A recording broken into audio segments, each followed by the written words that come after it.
Welcome to the 5 à 7 podcast. I'm your host, Amie Watson.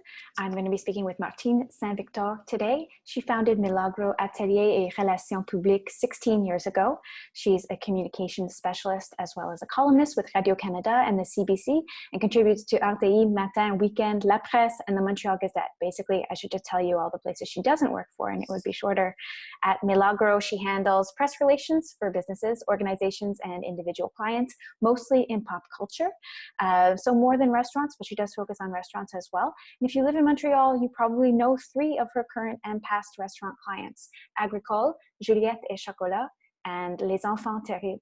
She's also an amazing storyteller, which is pretty much why I invited her on the podcast today. I was supposed to interview her back in March at the Time Out Market in Montreal for a panel discussion on PR and restaurants, and that was canceled due to COVID-19. So basically, I'm going to have her on today and just ask her to tell stories the whole time because that is so fun for me and hopefully will be as fun for you.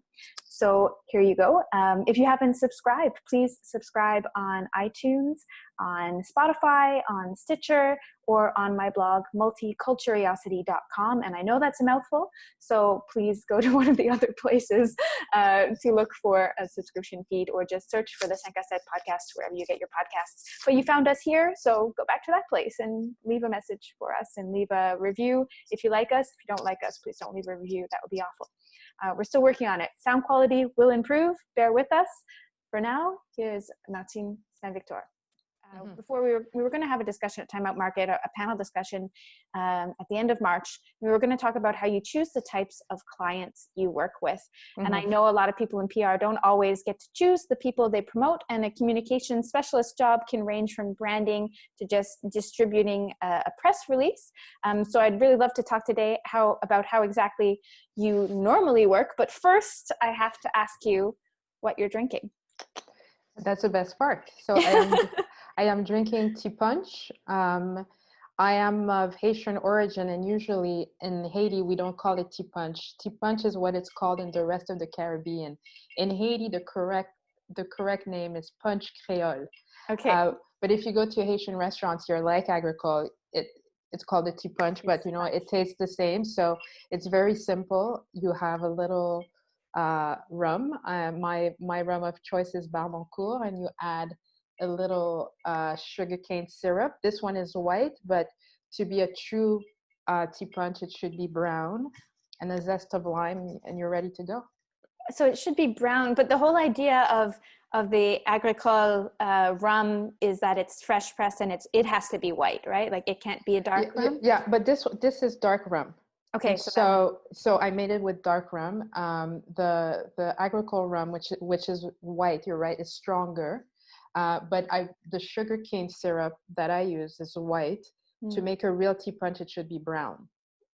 Oh, why is that? Just the tradition? I have no idea. Okay, I'm just going to ask you so many questions about this. So I'm a huge rum fan too. Oh, good. I don't know if wait. Do we get to toast?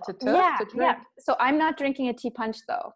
What are you drinking? I'm drinking a Bajan rum punch. So from Barbados. Very nice. And it's with a pre-mixed one, which sounds bad, but it's actually not. So I have a chef friend in Barbados who is a chef at Fusion Rooftop, a restaurant there. And her dad makes his own rum punch, Bajan rum punch, and he ages it and adds nutmeg and spices to it. And the recipe overall is 1 of sour, 2 of sweet, 3 of strong, 4 of weak, which means 1 of like lime juice.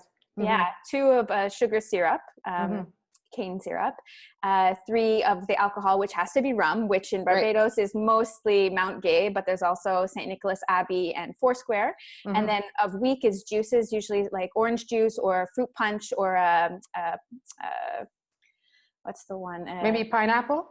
A little, it could have some pineapple in it, or passion fruit, a little bit of passion fruit. Nice. It's usually a blend, and then you grate fresh nutmeg over the top and a few drops of Angostura bitters. Very nice. So, very elaborate. Cheers. How do you say in Creole? Santé. Santé en français. Okay. Santé. On va aller avec ça. Cheers. Cheers.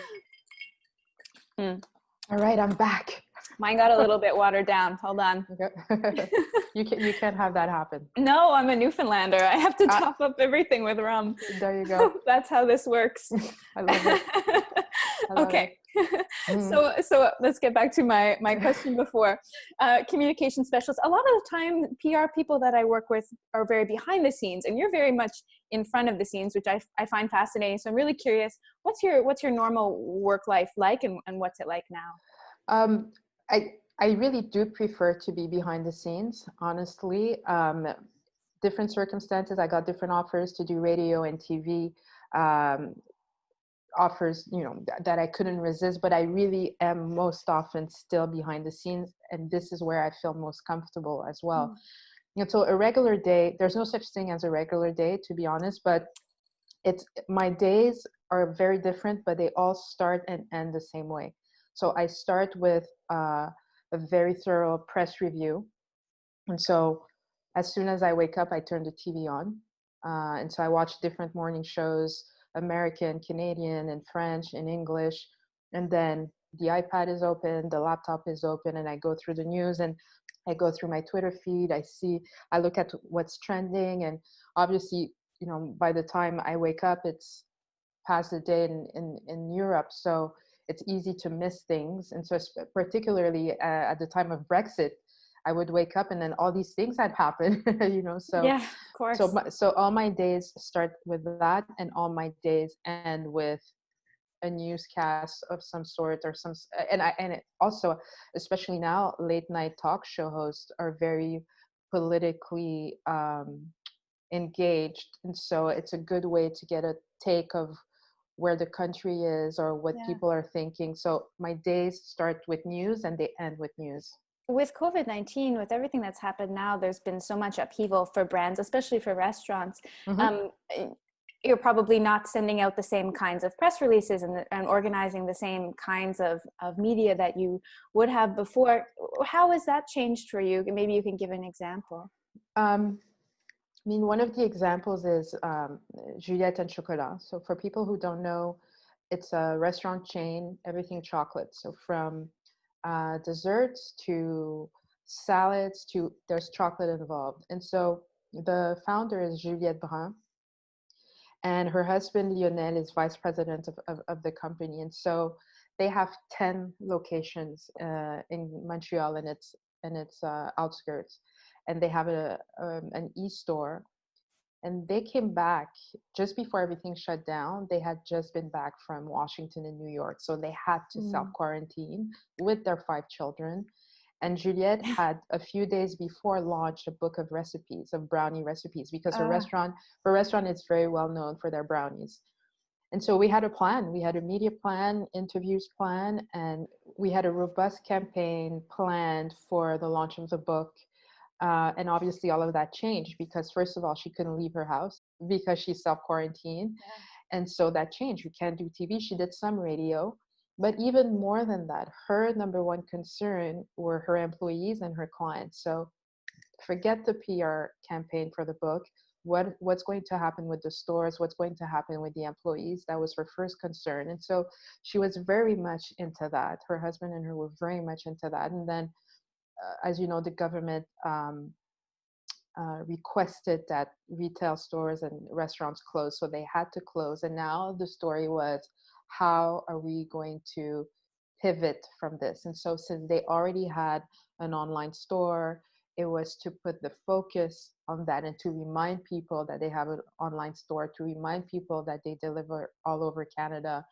And in the same token, you have to be very sensitive because there are people who are going to be furloughed. There are people losing their jobs. So you can't really push a product. You just have to remind people that already are fans or already clients that you're still there. So at this point, the objective is not to go get a new clientele.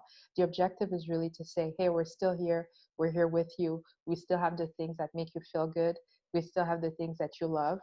And obviously it was you can't really plan a year ahead because it changes every day. But the reality is that Easter is the busiest time of the year for Juliette and Chocolat. So it was always, we always had in the calendar, that's the date that wouldn't change. Yeah. Easter. So it's Yeah. okay. But even before that, like I said, okay, it's pivot and how do we change? And so she had started doing Facebook lives and Instagram lives. So on my part, I had to tell media, okay, they're closed, but listen, you can follow her here. And so she has a very strong, Juliette and Chocolat have a very strong social media presence. So a lot of the news was broadcasted that way, because you have to realize as well that for journalists, it's not, even for them it was complicated, because at one point they couldn't cover anything that wasn't COVID related, right? Yeah. Oh, And I know. so Yeah. I couldn't get any freelance sold yeah, for a month. there you go. So if it's not COVID related, it's not. So, and you have to be sensitive to that, because people are dying, people are getting sick. So Of course. there's a time to be silent as well. You don't always have to be out there. We don't always have to hear from you. So the timing in that regard was important. It's like, okay, when is it time for us to come out and say something? And so it's been a dance, because it's not an exact science. We've never been through this before. And so, but thankfully the fans were there. She has a good loyal base. And when the time was right, she came back on social media and in the news.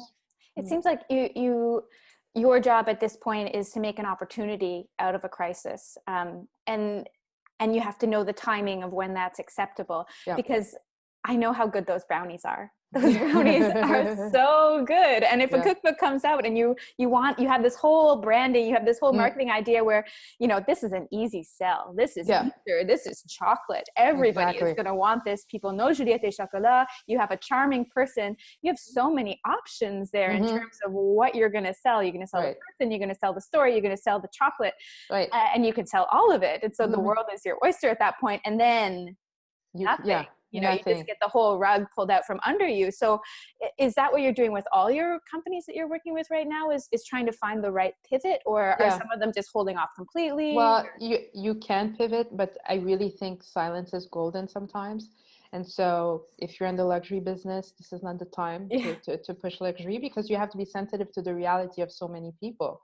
And I think what some brands have done, Enfant Terrible has done something fantastic. They've prepared meals for workers on the front lines, which is very reflective of who the owner is. This is who she is, a very generous, given person. By the way, Juliette has also done that. She's prepared cookies for frontline workers and went to drop them in various healthcare centers and hospitals. So I think, now we're with most of my clients, in a sense, I had many long-term projects with some of the clients, and we're still working on those and crossing our fingers that the world's not going to end before that. But also, we've all adapted a new, more laissez-faire type of attitude, which is, listen, this is what we're planning, but it may not happen. And so this is what has changed. The first 2.5 weeks of the crisis for me were, I was in crisis management 7 days per week. And then it was like,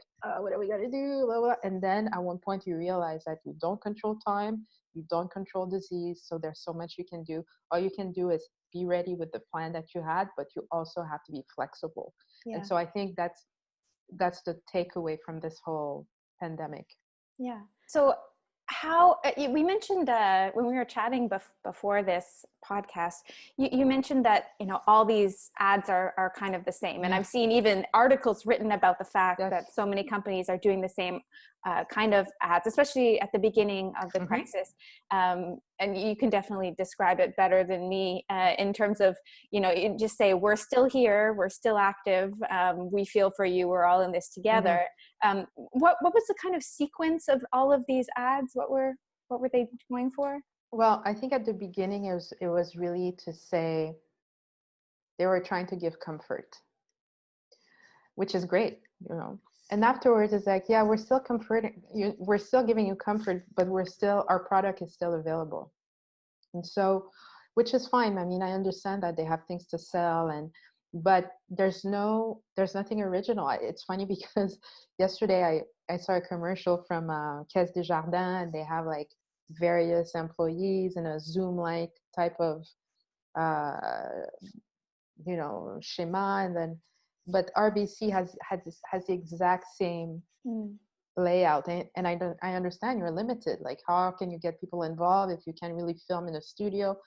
I'm sensitive to that, but at the same time, if there's a time for a company to reinvent itself, it's right now. Yeah. And so, but I think there are companies that have really stepped forward.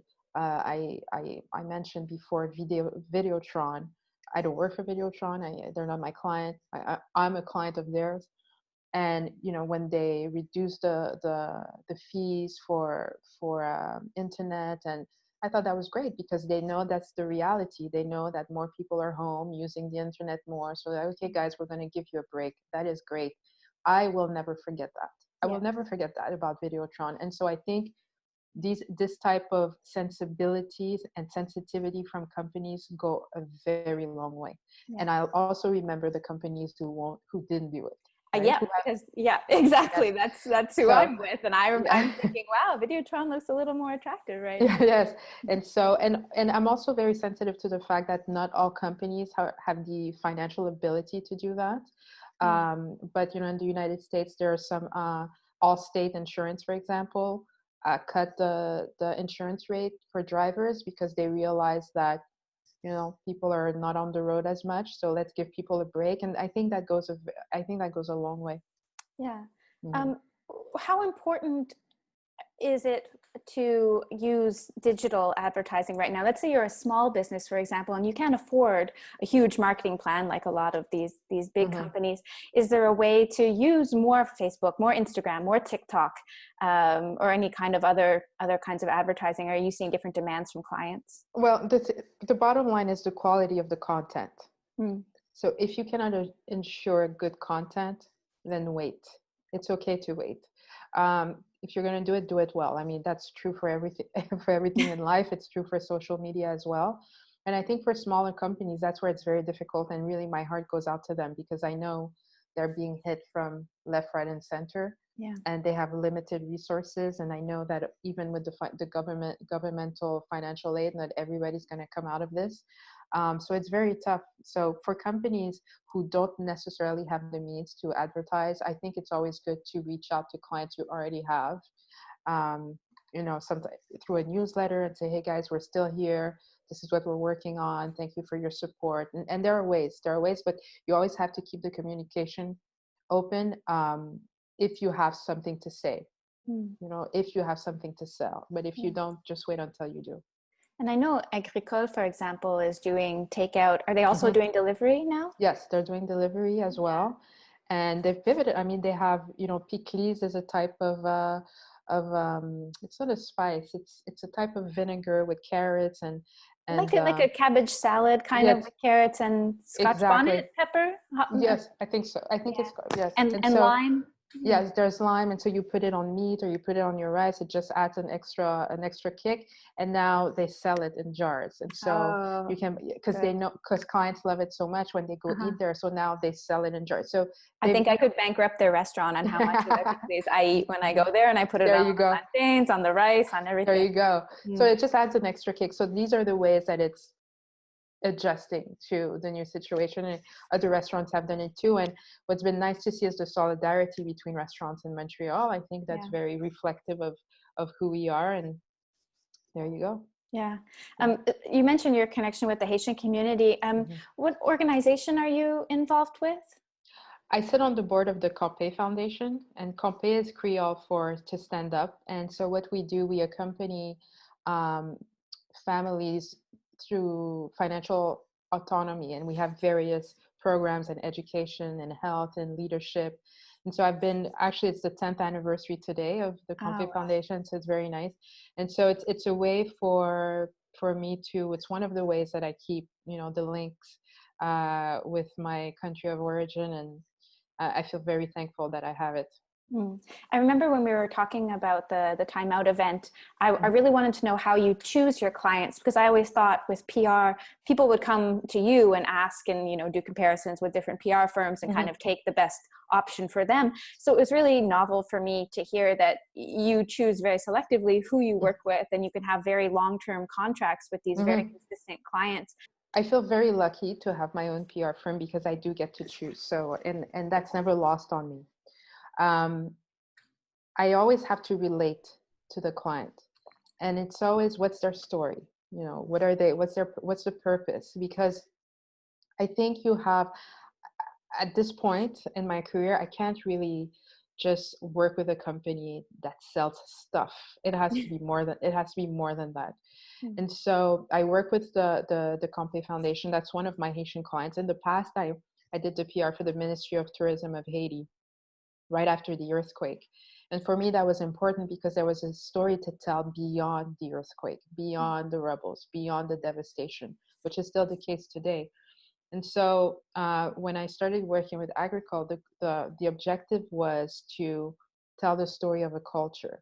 And I always say, when you break bread with somebody, chances are you'll be friends for life, because I think it's the best diplomatic tool. I think food is the best diplomatic tool. And so when you walk into Agricole, you really get to forget the rest of Montreal, because you walk in and it's tropical, and the music is from the Caribbean, and it's so diverse. The clientele is so diverse. So it's a representation of Montreal. And so it's always the culture first, the story, where the food comes from. I mean, the stories behind Haitian foods are so rich. You know, we have this soup that we serve on January 1st. It's pumpkin soup. And it comes from, the history is so rich because before the independence in 1804, it was only, Haitians didn't have the right to eat that soup, right? It was only the French who could eat it. And so on January 1st, 1804, when we got our independence, that became the meal of the independence. And it's very rich. It's pumpkin, but it's got potatoes, it's got meat, it's got pasta, and it's delicious. And you share it with people. And so it's a symbol of independence, but it's also a symbol of the richness of our culture. And the fact that we share it with people is also very reflective of the Haitian people, who are very open and very welcoming. So, and there are other meals that have such stories. And so with Agricole, the goal was to tell these stories, or to tell the stories through the food. And so it was really, it goes beyond being a restaurant. It's really an epicenter of storytelling. And you've been there. You go there, you forget everything else just for the moment of the meal. And it's, especially when it's -20 in Montreal, it comes in very handy. It comes in very handy. Do they make that soup there? They do make that soup there. Yes, okay. They do. They do for brunch. They do it for brunch. Okay, for the Sunday brunch, yeah. For the Sunday brunch, yes. So there you go. I know there are a number of other Haitian restaurants in the city. Bon Appetit had an article about 8 of them or something like that, with a Haitian New York writer that came up. And that was really interesting. So I went and I checked out that article. But you also mentioned something the other day that I didn't know about rum, and I thought I knew more about rum, but it was another great story about a very specific type of rum that I didn't even know we could get here at the liquor store, at the SRQ, but there are 3 or 4 different bottles and different brands. Yes, so there's a type of rum. It's an agricole rum in Haiti. It's called Clairin.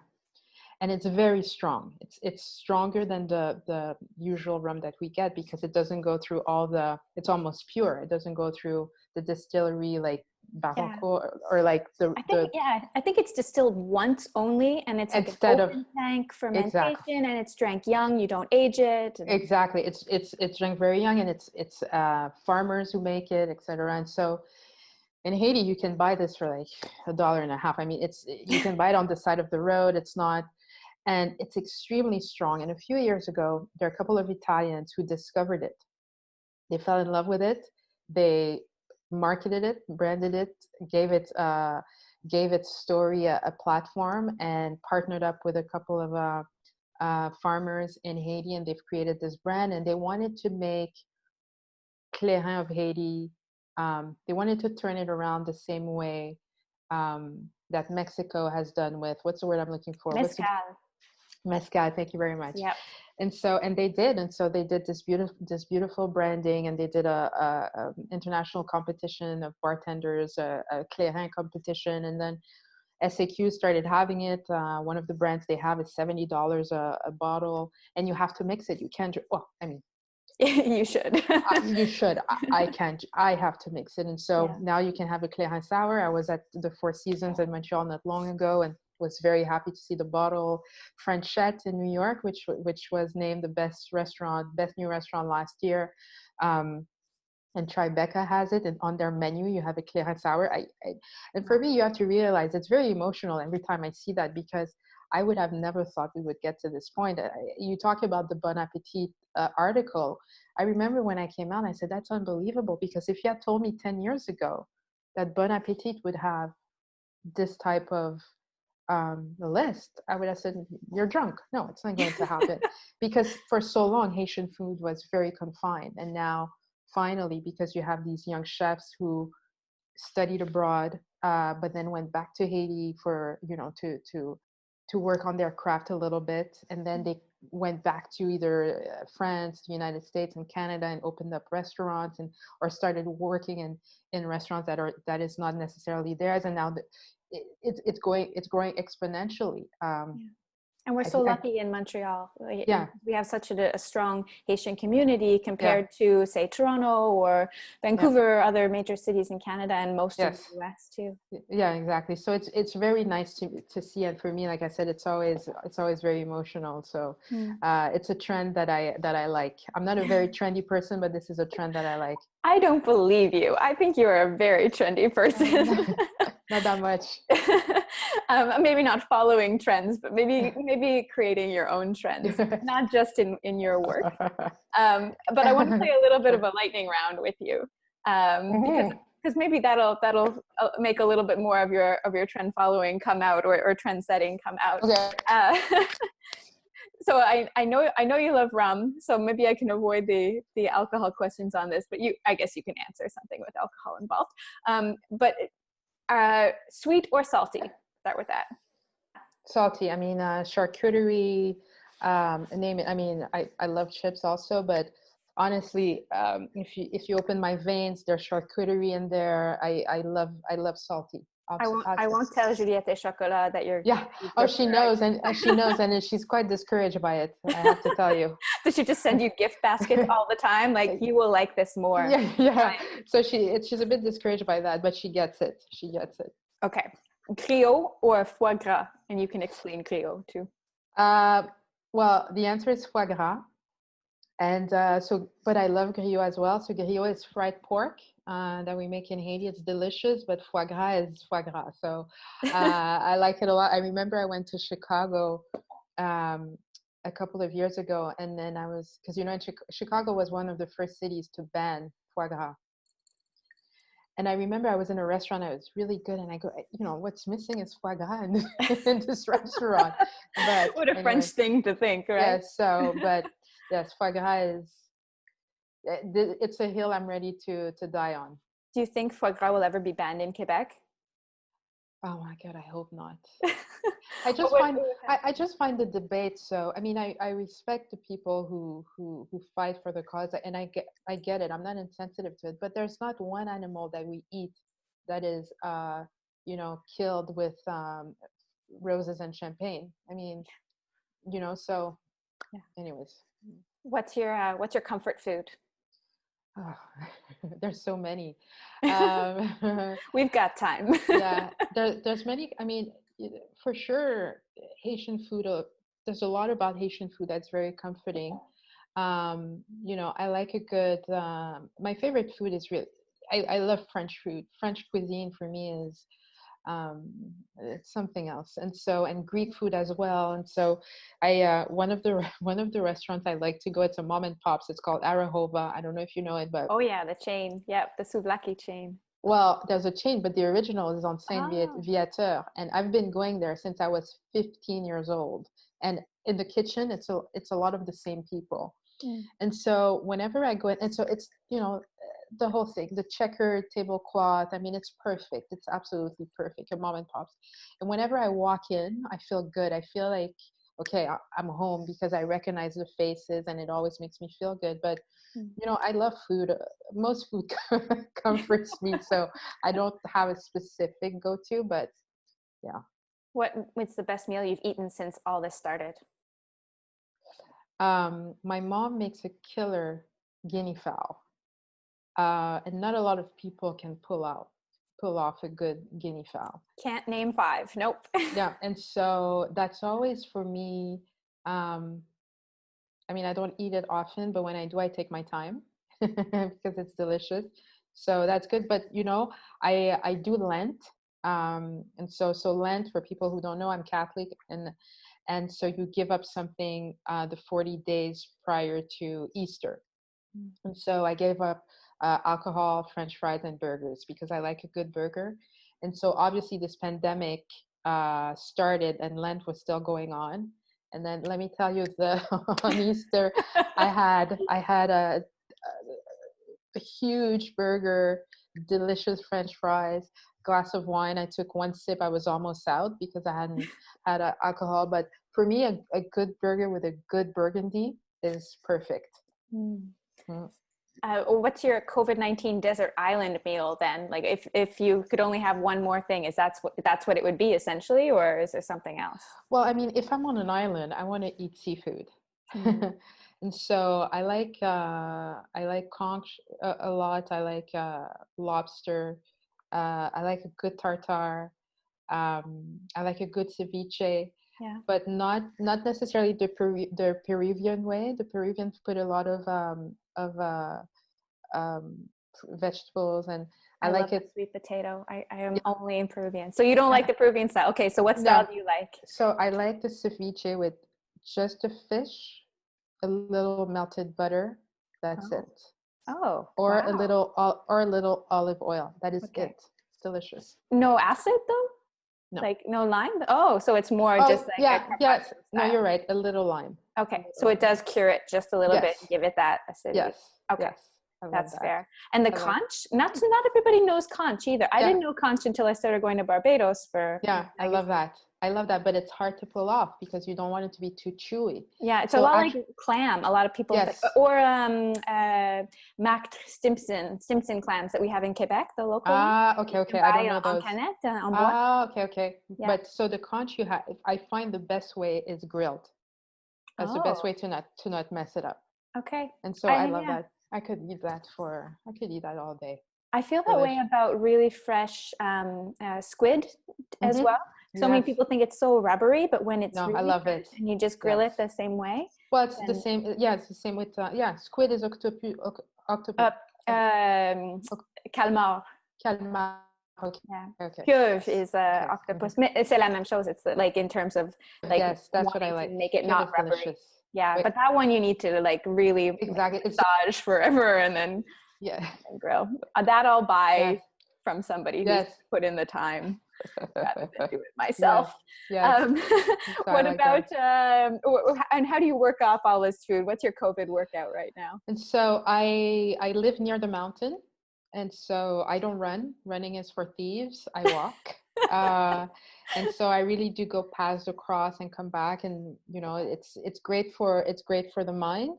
It's okay for the body, but it's great for the mind. So I do that, and I jump rope as well because it's simple and I can do it at home. And so very simple. I haven't been in a gym since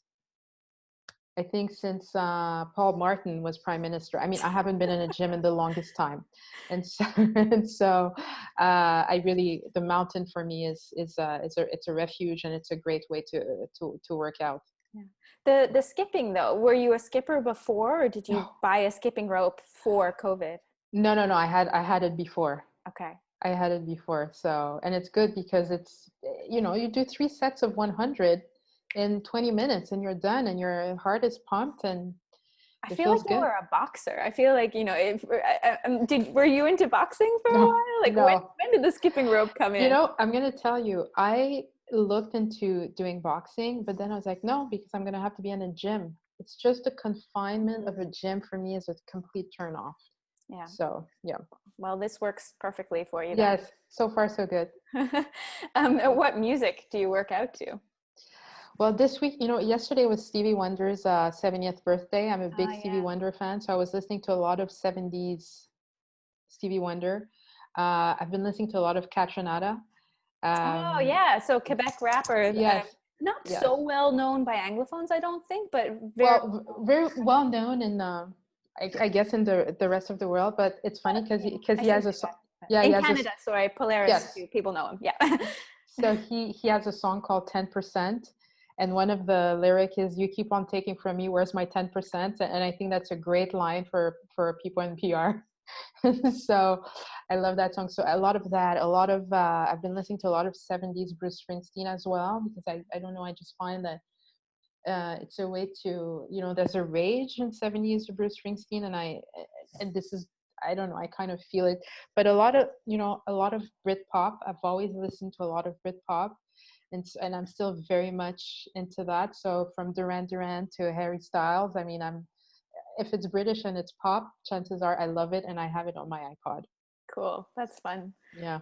I wanted to ask you, actually, when you're talking about, the 10% with PR and everything like that, you talked already a little bit about, not reaching, not kind of selling your in the same way that you would before, but also as a PR person, you're probably not reaching out to new clients right now. What advice do you have for brands right now that need new marketing help, whether they have the money or not? Maybe that's two different types of companies and two different questions maybe. And then what about for other PR firms that are maybe suffering right now because their clients can't afford to continue with their marketing and all of a sudden they have no work? So for the first part, I think it's always, I think brands now more than ever have to excel in social media. And so there are people who learned this, hire these people. For many of the campaigns for clients I've worked with, I hire a social media person for the client. There are people who do that. They can explain to you algorithms. They can tell you all of the science behind it. That's important. You don't post just to post. Sometimes I see brands that have, and not only brands, I see individuals that brand themselves a lot. So they're like a mini company, and they have like 200,000 followers and their content is terrible. And that breaks my heart. Oh. Hire somebody, So I think if you're a brand, hire somebody for your social media content. If you have only somebody in internal communication, hire somebody that is not internal communication, because sometimes it's very easy when you're in the same bubble to not be able to read the room. And that's happened to me, where I've been hired by a company that has an internal PR person, and we work together. And sometimes you can tell there's a disconnect, like, because they've been working so much on internal, on sending messages out, but not very good in receiving messages. So not very good in hearing or feeling what the consumer is saying, what the people are saying. So that's the answer to the first part of your question. The answer to the second part of your question, and I think it's very difficult for, when companies don't have money, the first people to get cut are PR. Yeah. Always. And we should be the last people to be cut, by the way. Okay. That's the last person you want to cut, is the person who handles your messaging when you're running out of money. And so it's very difficult. But I think if you're going to do cold calls, for example, you have to do your homework. You have to see, okay, what brands are failing at this? Who's not doing this right? And then try to get in touch with them.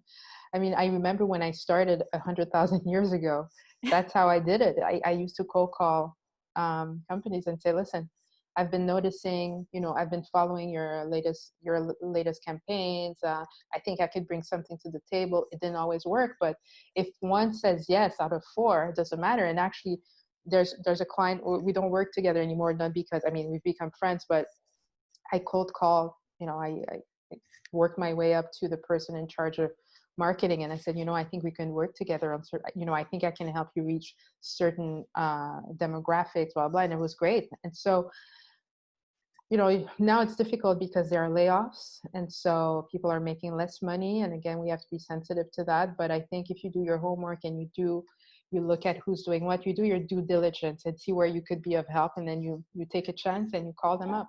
Yeah. You reach out.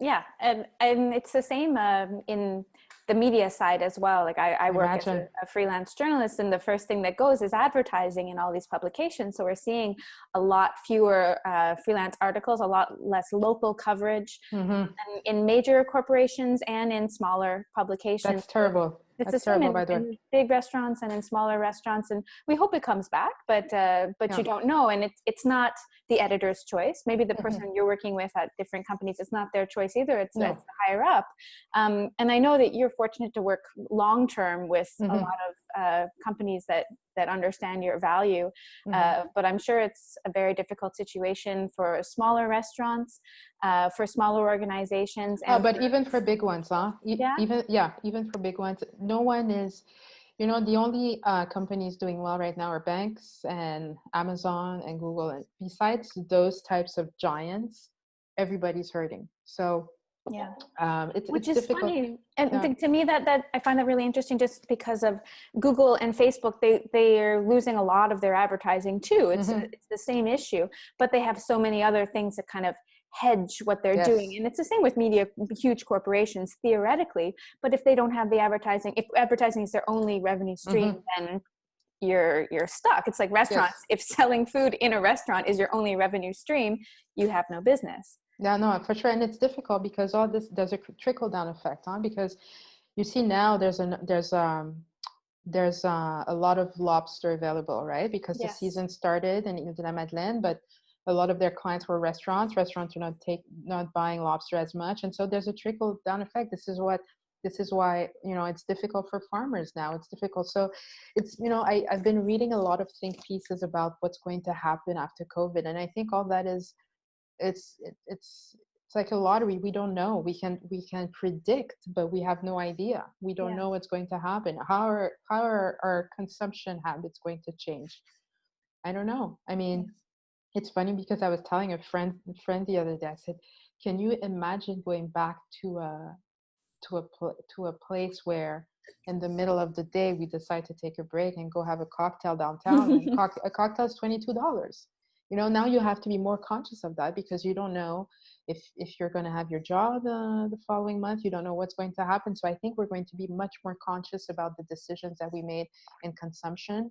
um, there's a part of me when I go to the grocery store, I see there's no more flour, because people are cooking more at home. And that's a I think that's a great consequence of COVID, Yeah. right? Cooking more at home. But how long is this going to last? And then I just think it's very difficult. I have no answer as to what's next, what's going to. I know how we can maybe prepare, but you can be as prepared as as a general going to war. We just don't know. Yeah. We Yeah. just don't know. Yeah.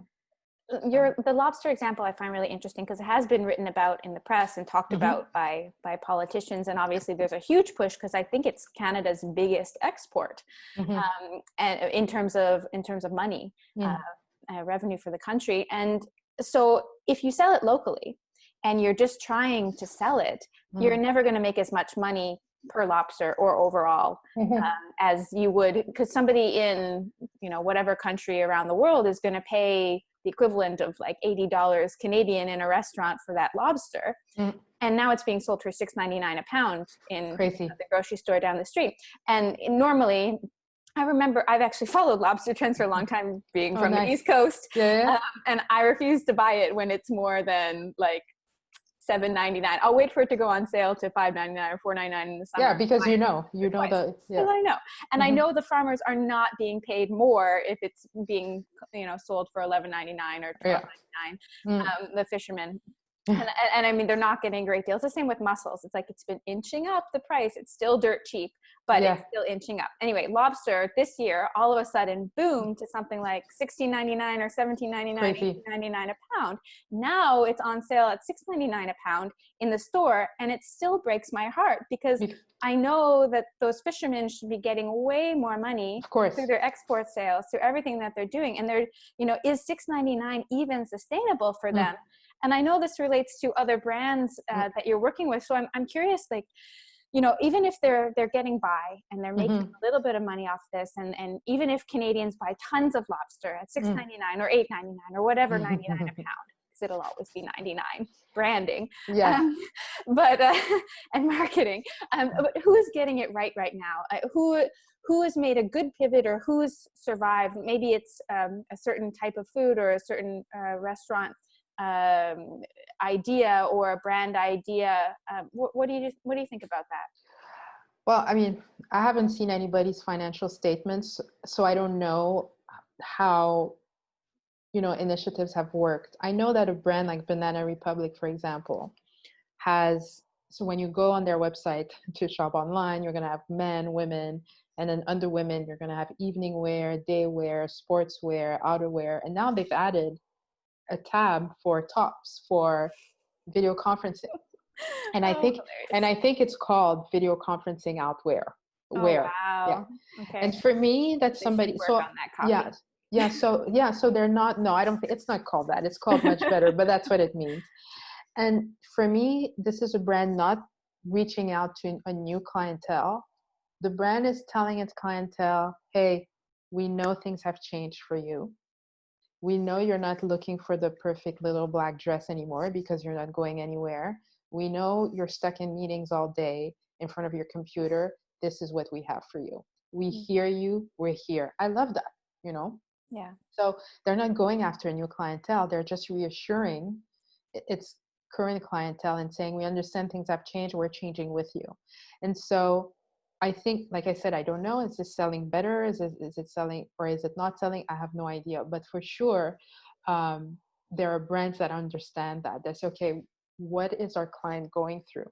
And so I think there are restaurants, for example, that have they have the family package. I mean, St. Hubert has been doing that for years. The family package of 4. But now you have restaurants that were never into the family, quote unquote, family business. They weren't particularly kid friendly. Yeah. But now they do. They have, obviously they have, the portions for adults, portions for kids, and they've had to readapt because they realize that their clients have kids at home and have to feed them. And so it's really about listening, reading the room. I always say that, read the room. And then, but in the same token, it's not an exact science. So you can propose a product and it may fall flat. You have to test, but you really have to listen to your clients. And one of the reasons why social media is so important and you have to do it well is because people can comment directly. If they like something, you'll know. If they don't like something, you'll know. If they need something, they will let you know. And this is how they will let you know. So be very attentive. This is why I think hiring a social media, a community manager is essential. That's one thing. And a social media content producer is essential. Yeah. Are there any other examples or stories you want to tell? I want to just give you the floor on a last question here. At Goodable on Twitter, reposts good stories, or pandemic specific stories. And so they had one of a kid who sent money to the hospital cash and said, this is, I lost my tooth and I got $5 from the tooth fairy. Here's $5. You can buy maybe a couple of masks with it. So it's stories like that. And it's a good reminder that, despite everything else, and because we're very polarized right now, politically speaking, and despite all of that, and beyond that is the human spirit. And now the human spirit is being tested. And we do see the best of people. And I think in the restaurant business, what's interesting, and it'd be interesting to ask restaurant owners who have opened up to takeout, how many new faces they've seen. And I bet it's a lot, because there's a solidarity not only amongst restaurant owners, but amongst Montrealers who say, okay, we love our restaurant scene. We want to keep our restaurant scene. Let's support our restaurant scene. So I have friends that barely go to the restaurant, but they make it a point. Twice a week, they go get takeout from one of the restaurants.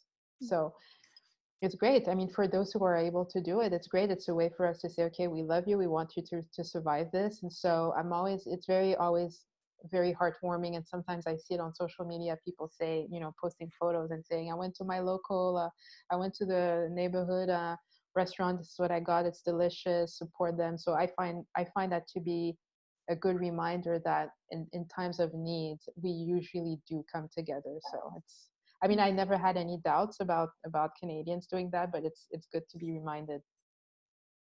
I like your optimism because I'm often a cynic. So I think we should end on that because it's a beautiful, heartwarming thought. And I hope that more people in Montreal do it and do it for the sake of themselves eating well, but also for the sake of the restaurants. Yes, I think the restaurant scene in Montreal is the envy of many. And it's, I'll tell you, when I was in New York, last time I was in New York, I was with a friend and she's in New York and she eats out very often and she knows all the good places. And she says, I cannot wait to come to Montreal to do a restaurant crawl because I love it so much. And it's just, I have friends in Paris who tell me that. Yeah. And and one would think that, Paris and New York have the best restaurants. Everybody knows we eat best in Montreal, so and so we have to make sure that this scene remains alive and that our people are able to get through this. Yeah. I agree. And I hope so too. I hope that your friend can come back and I hope that we can have a drink face to face at some point. A real one. A real one. Yeah, exactly. Yes. Thank you so much for your time. Thank you, Amie, and Godspeed and break a leg with your podcast. I know it will continue to do well. Thank you for having me. Thanks so much. Okay. Bye. Doesn't she seem to know everything about PR? I think I could listen to Martine talk for a really long time, but I don't think I could drink that many rum punches. So it's probably for the best that ended after a good 45 minutes.